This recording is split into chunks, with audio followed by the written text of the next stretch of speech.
Brought to you by Penguin.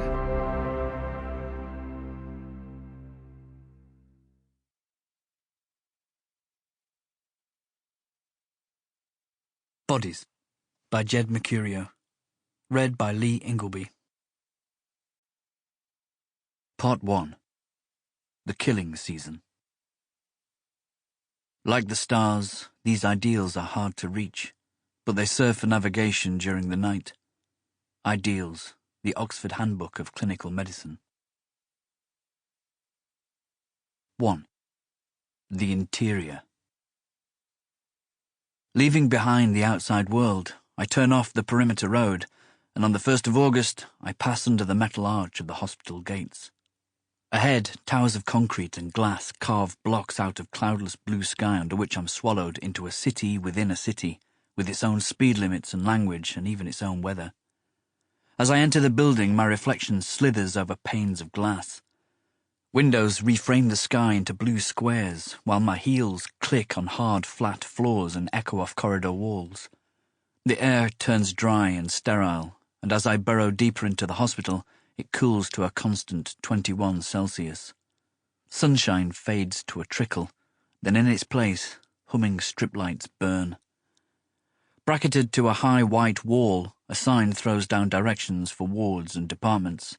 Each destination is coded a colour, and a line of that colour is etched into the floor, and it maps the route ahead. Standing here under the sign, looking lost, I look like what I am. I slip into my white coat, the same one I wore in finals, but with a new badge that puts Doctor in front of my name, and with the white coat stiff like armour, I plunge farther into the hospital. Some people ask me the way to pharmacy. I think I might be able to remember from the sign, but I can't, and I blush, and I have to shake my head. I say, "It's my first day."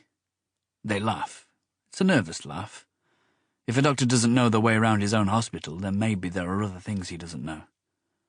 Ahead of me, a straight white corridor drops away to a set of doors, and through the glass of the doors, I see another straight white corridor stretching to another set of doors.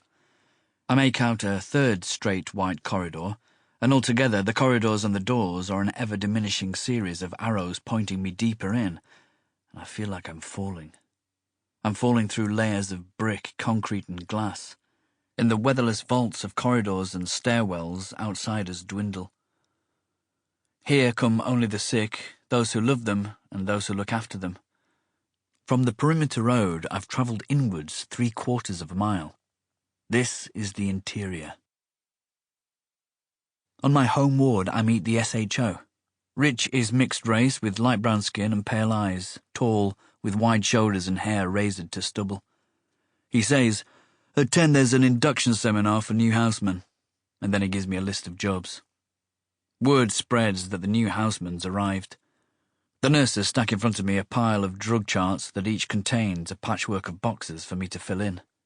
It takes me 10 minutes to work out how to write up a patient for paracetamol. Even then, I have to check with Rich. Later, a nurse tells me she can't find Rich and she needs someone to look at a heart monitor.